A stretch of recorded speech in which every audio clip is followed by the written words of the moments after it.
Hashem tells Moshe, Kaches amata, take your staff, go speak to the rock and bring forth water for the thirsty people. Moshe gathers the people together. They're all crowded around them. Moshe hits the rock 2 times and water comes forth for the people to drink. And Hashem calls to Moshe and tells him, since he didn't listen to me, you hit the rock instead of speaking to the rock, you're not going to be able to fulfill your dream of going into Eretz Yisrael.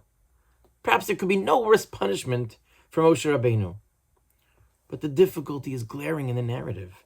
Why did Hashem entice Moshe?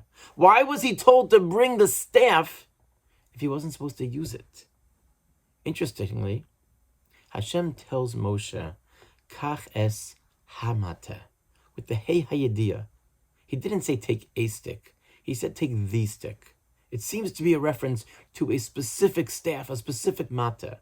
Which one is he referring to? The Chizkuni explains that Hashem did tell Moshe to take a specific mata. Which one was it? The one of Aharon from last week's Parsha. The one that miraculously blossomed with those almonds after the insurrection against Moshe Rabbeinu. That's Hamata. That staff specifically is the one to take. But why? What's the significance of that staff at this moment? That Hashem says you need to take this with you when you're going to speak to the rock and be Mekadesh Shem Shemayim. And it was so essential that the Torah dedicates an entire pasuk to taking the mata. It says that you should take the mata. Vayikach Moshe hamatem lifnei Hashem kasher tziva. Moshe takes the mata from front of Hashem as he was commanded. Of course he took it. Moshe does whatever he's commanded to do. In last week's parsha, Korach complained that Moshe was guilty of nepotism, appointing his brother Aaron to be the Kohen Gadol. How was Aaron endowed to Korach with any more kedusha, with any more holiness than anybody else in the nation? So Moshe tells Korach and his followers to take the incense pans, and Aaron does the same. And a fire comes down, consumes the 250 followers of Korach, and the remaining people, the leaders, were swallowed up by the earth. Yet Hashem still wants to demonstrate that Aaron specifically had been the one chosen by him. And he commands each Shevet to take a staff, inscribed on it the name of their Shevet, put it in the Olam Moed, and in the morning the staff that blossoms will indicate which one I have chosen. And in the morning it's the staff of Aaron HaKohen that grows blossoms and almonds, indicating him as the Kohen Gadol. What was the significance of this moment? For the Jewish people, what was so important about this moment? This was the final step in reuniting Klal Yisrael. After what Korach had done rebelling with his followers, Hashem tells Moshe to take the staff, and it should serve as a perpetual reminder to all that Aaron is the Kohen, and never again should there be a division in Klal Yisrael. People shouldn't think that these people are deciding this and these people are deciding that. We're one nation working together. There's an element of achdus that needs to exist. We're different, but we're part of one whole. And that was Hashem's message to Moshe. Take the staff, kaches hamata.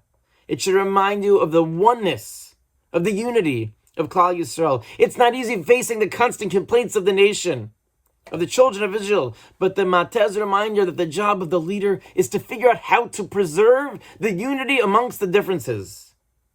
The Rambam and Rashi in some places explain that Moshe's sin was in getting upset at the people for hitting the rock in anger, expressed in Shimuna HaMorim. Listen, you rebels. Strikingly similar to the language in last week's Parsha that the staff should be L'Yishmeres Los Livnei Meri, the rebellious ones. Moshe as leader had to retain his composure and his posture to do whatever was necessary to keep the people united. Moshe was told to take the staff. It was not an attempt to tempt Moshe. It was for Moshe's own benefit, to remind him, stay calm. The people are being difficult, but you can do this. You could try to keep them together. And that was his job as the leader. Shavuot B'Tammuz is getting closer. And the story and the message of the staff need to serve as a reminder and motivate us as well.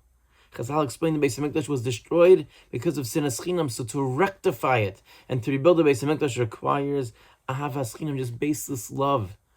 The recognition that we're different, and there are Jews of different stripes, and we can all be different, but we can still be one, and we have what to contribute.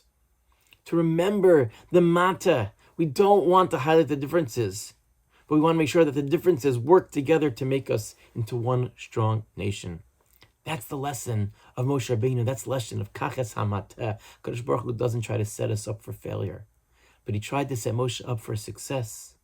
And from that reminder of the Shmeres La'osiv Neimer, we should remember for all time the Mata of Aaron, the symbol of the Mata bringing us together as a nation, and that hopefully the days ahead will be ones where we introspect and we try to create that the upcoming Tisha B'Av will be Nepach Me'evel Liyom Tov.